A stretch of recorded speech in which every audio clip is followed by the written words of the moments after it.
ദൃശ്യ, ഈ കേസുമായി ബന്ധപ്പെട്ട് ആരെങ്കിലും പരാതി നൽകിയിട്ടുണ്ടോ? എന്തൊക്കെയായിരിക്കും അതിൻ്റെ ഒരു തുടർ നടപടികളൊക്കെ?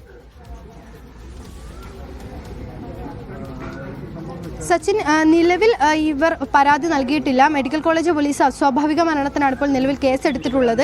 രാവിലെ തന്നെ പോലീസ് ഇവിടെ എത്തി പരിശോധനകൾക്കൊക്കെ ശേഷമാണ് മടങ്ങിയത്. അസ്വാഭാവിക മരണത്തിന് മാത്രമാണ് ഇപ്പോൾ കേസെടുത്തിരിക്കുന്നത്. എന്തായാലും ഈ ഒരു മരണാനന്തര ചടങ്ങുകൾക്കൊക്കെ ശേഷമായിരിക്കും വീട്ടുകാരോടും കൂടി ആലോചിച്ച് അത്തരത്തിലൊരു നിയമ നടപടിയിലേക്ക് കടക്കുക എന്നാണ് നമുക്ക് മനസ്സിലാക്കാൻ സാധിക്കും. എന്നാൽ കുറച്ച് മുൻപ് പറഞ്ഞ പോലെ ഇവർ പോലീസിനെ സമീപിച്ചിരുന്നു.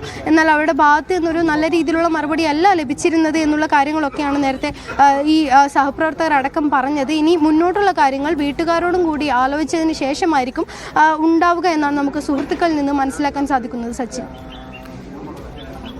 ദൃശ്യ, മൃതദേഹം ഇപ്പോൾ എവിടെയാണ്? പോസ്റ്റ്മോർട്ടം നടപടികളുണ്ടോ? അങ്ങനത്തെയുള്ള കാര്യങ്ങളൊക്കെ വിശദാംശങ്ങൾ. സച്ചിൻ, ഇപ്പോൾ ഗോവിന്ദപുരത്തെ വീടിന് മുന്നിലാണ് ഞാൻ ഉള്ളത്. പോസ്റ്റ്മോർട്ടം നടപടികൾക്കൊക്കെ ശേഷമാണ് മൃതദേഹം വീട്ടിലേക്ക് കൊണ്ടുവന്നത്. വീട്ടിൽ ബന്ധുക്കളും നാട്ടുകാരും സുഹൃത്തുക്കളും അടക്കം ഈ ഒരു വസ്ത്ര വ്യാപാര സ്ഥാപനത്തിൽ സെയിൽസ്മാനായാണ് ഈ ദീപക് ജോലി ചെയ്തിരുന്നത്. ആ സ്ഥാപനത്തിലെ സഹപ്രവർത്തകരടക്കം ഇവിടെ എത്തിയിട്ടുണ്ട്. ഈ പോസ്റ്റ്മോർട്ടം നടപടികൾക്ക് ശേഷം അല്പസമയം മുൻപാണ് മൃതദേഹം ഇവിടേക്ക് എത്തിച്ചത്.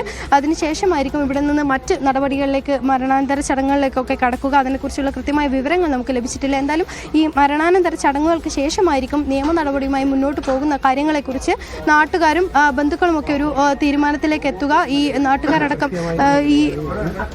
നാട്ടുകാരടക്കം ഇവിടെ എത്തിയിട്ടുണ്ട്. നാട്ടുകാരും ബന്ധുക്കളും അടക്കം ഇവിടെ എത്തിയിട്ടുണ്ട്. എല്ലാവർക്കും ഈ പറഞ്ഞതുപോലെ തന്നെ എല്ലാവരും നമ്മളോട് പറയുന്നത് അധികം സംസാരിക്കാത്ത, അല്ലെങ്കിൽ മറ്റുള്ളവരുമായി അങ്ങനെ ഇടപഴകാത്ത ഒരാളായിരുന്നു. അങ്ങനെ ഇത്രയും നാളായിട്ടും ഒരു വലിയ ബുദ്ധിമുട്ടുകളോ അല്ലെങ്കിൽ മറ്റു പ്രശ്നങ്ങളോ ഒന്നും ഇയാളെ മൂലം ഉണ്ടായിട്ടില്ല എന്നതടക്കമുള്ള കാര്യങ്ങളാണ് നാട്ടുകാരടക്കം പറയുന്നത്.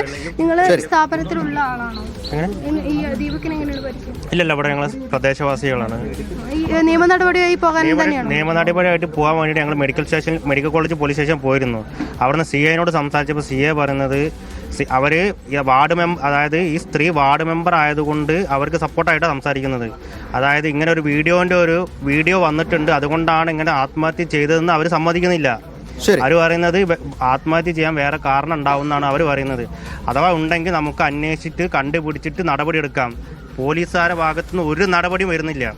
അവരെങ്ങനെ നടപടി എടുക്കുന്നത്? ബസ്സിൽ വെച്ച ലൈംഗികാതിക്രമം നടത്തിയെന്ന വീഡിയോ പ്രചരിപ്പിച്ചതിന് പിന്നാലെയാണ് ദീപക് ജീവനൊടുക്കിയത്.